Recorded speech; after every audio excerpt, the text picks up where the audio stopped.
If you want to choose yourself in your everyday life, I recommend you to keep watching this video.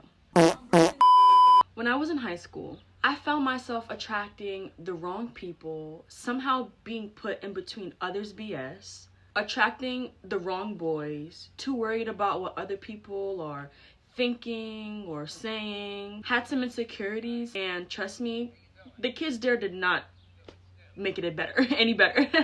Later realizing that I never looked inward and really tried to figure out what I needed. Fast forward to now, I'm the most confident I've ever been in my entire life.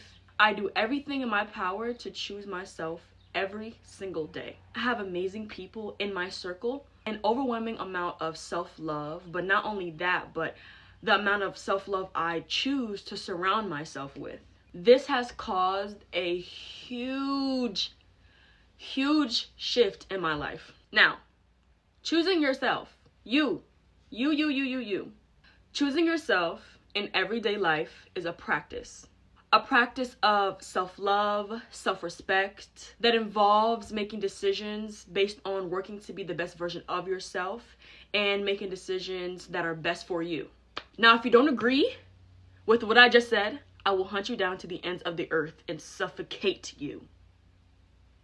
With love! With love! Mango will give you all the love in the world. All the love in the world. How dare you? We're supposed to be besties. And besties accept love from one another. I'm gonna give it to you whether you like it or not, so it doesn't really matter. What we must understand is that our mind, body, and soul cannot grow or properly evolve off of negative things, because it will deeply affect you internally, prevent you from being able to receive that love that you are seeking. And this is exactly why the first step to choosing yourself in your everyday life is self-compassion. You must accept yourself for who you are, and not only the good things, the flaws and all. Say it with me. The flaws and all. The flaws and all. Your weaknesses or the things that you need to get better at, you deserve to receive love through all of those times, through all of those obstacles. It does not matter. It's so important to realize that. You don't need to punish yourself whenever you're feeling down or whenever you feel like you need to do better. There's no need to punish yourself because you're human. We're so quickly to give everybody else grace when we need to give ourselves that same amount of grace. We don't give that to ourselves most of the time. You need to learn to always treat yourself with kindness whenever it comes to pain, negative thoughts, personal shortcomings, rather than ignoring them or hurting yourself with self-criticism or, like I said before, being extremely hard on yourself. Sometimes it's not even the negative thoughts. Some people just have a struggle where they don't know how to accept themselves just for who they are as people. Even if it's that quirky thing that you do that seems unusual to everybody else, but in reality it's beautiful or it's cute, you know, the things that make you different. Being different is not always equivalent to bad or strange. Because if people give you the side eye, so what? So what? You are beautiful. Forget them. That thing that's unusual to everybody else does not give you a reason to beat yourself up about it. It gives you a reason to admire yourself more and realize that you are not like everybody else, and that's a blessing. It gives you a reason to call yourself otherworldly, ethereal, out of this world, charming, dreamy, beautiful. Be so compassionate about yourself that nothing ever will be able to change those beliefs, those loving beliefs that you have about yourself. Ever. Look in the mirror. Say self-affirmations. That really does work a lot. Say, I'm beautiful. I'm confident. I'm capable. I attract love. I exude love. Stuff like that. It's because what you put out there, you're going to get back. So really take time to appreciate yourself. You don't always have to cherish the moments with everybody else. Like, just sit with yourself and really be like, dang, like, it's a blessing to be different. It's a blessing to be who I am. Like, be so compassionate about yourself. It's okay to love yourself too. Look in the mirror and say, oh my gosh, who is that? What's that, brother? I look good. good. Number 2, prioritize yourself. Everybody's not going to make you their top priority, so it's very important for you to make yourself a top priority. Things such as becoming your own support system, respecting yourself, taking care of yourself physically and mentally. Learning all of these things really help a lot. Don't forget that taking care of yourself is never selfish. Never ever selfish. It's productive. It's a form of loving yourself. On top of that, you couldn't prioritize others anyway without prioritizing yourself, because you'd be pouring from an empty cup. When practicing putting yourself first and making yourself your top priority, the things don't only become great for you internally, but the things around you start to get better as well. Because when people see that you respect yourself, and when people see that you hold a standard for yourself, then they will see that and they will treat you the same exact way. It's the same thing the other way around. If people see that you are hating yourself and you don't respect yourself and you're tolerating things that you should not tolerate, they're going to think that they can just do whatever they want to you, and that's where boundaries come in. I've already talked about boundaries. Y'all know how I feel about boundaries. Please set boundaries. They're going to think that they can just treat you however they want to because you do it to yourself.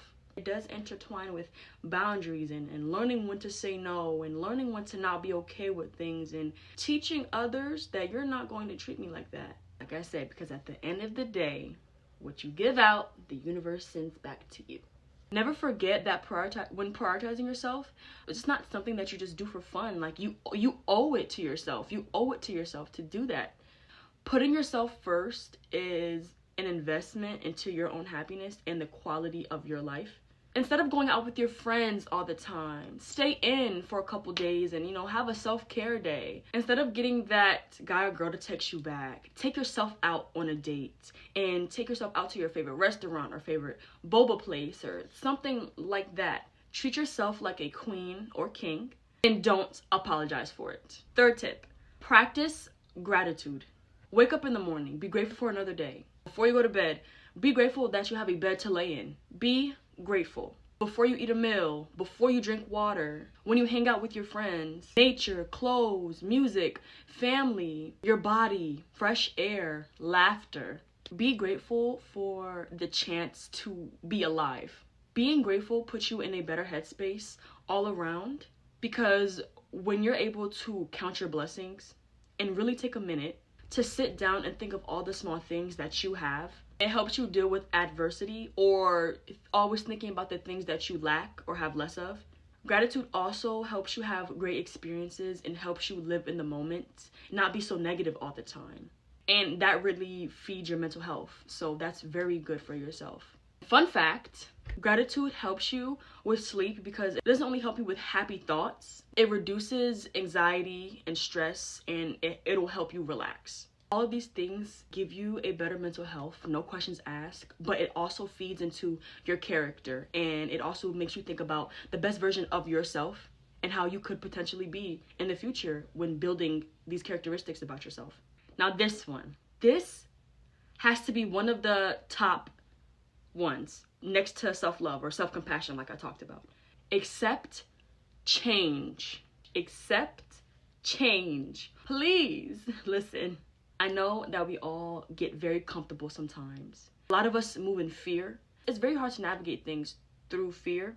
It's always best to overcome that obstacle and be the most fearless you that you can ever be. When you're being stagnant, you're not choosing yourself or prioritizing yourself. So if you don't accept change, the whole prioritizing yourself segment is completely out of the window.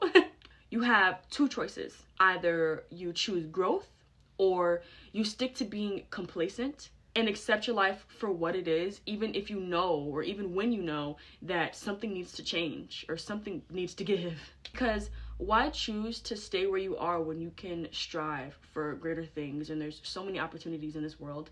Not wanting better for yourself is equivalent to self-hatred or self-neglect, especially if you are not satisfied with where you are right now. Every day, I try to look at any bad thing that I'm going through, if something does happen that day, through a different lens. How I can make myself better, ways I can develop as a person. You are thrown these different obstacles and difficult situations in life because the higher power or whatever that you believe in is testing you. It's saying, are you going to take this and run with it? Or are you going to take this and try to be the best version of yourself? I know even if it's an uncomfortable situation, they're saying like, hey, like, what are you going to do with it? What are you going to make with yourself out of the situation? I talked about this in one of my other videos here on my channel. It talks about getting out of your comfort zone and being comfortable. But the whole point of it is that being uncomfortable and trying to do more things and being open to more things, it builds your character and it helps you deal with challenges that you may have never thought you would be able to deal with. You don't want to be doing the same thing over and over for the rest of your life, because one, is very repetitive and it's almost like you're punishing yourself. You're telling yourself that my life stops here. This is my limit. There's no way I can do bigger things. There's no way that I can strive for better. There's no way. It's a never-ending cycle, and you're stopping yourself from being able to see your full potential. With change also comes new perspectives and wisdom, because growth and comfort do not coexist. It's not in the same bracket. Something that can help you with accepting change is setting goals, because when you set goals, you're giving yourself new challenges and you're pushing yourself to see the kind of person that you can become. Choosing yourself is not a selfish thing. It's all about showing yourself. When people say, give love, show love to the world, are you not in this world? You're a human being too. You deserve that. That's, you know, you're not just an outcast. You're not apart from everybody else. When people say move through love, they mean that in all aspects.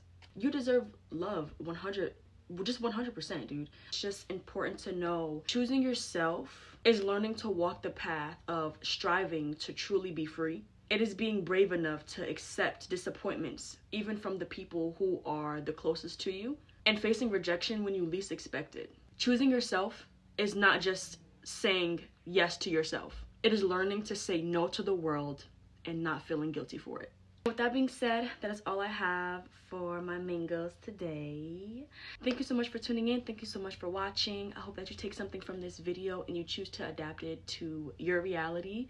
If you have anything to say, leave it in the comments down below. But if not, leave a like, subscribe, maybe even if you want to. I love you. Mwah. Choose yourself always. Love yourself always. I love you. 너의 발을 맞추려 할 때마다 넌 밖에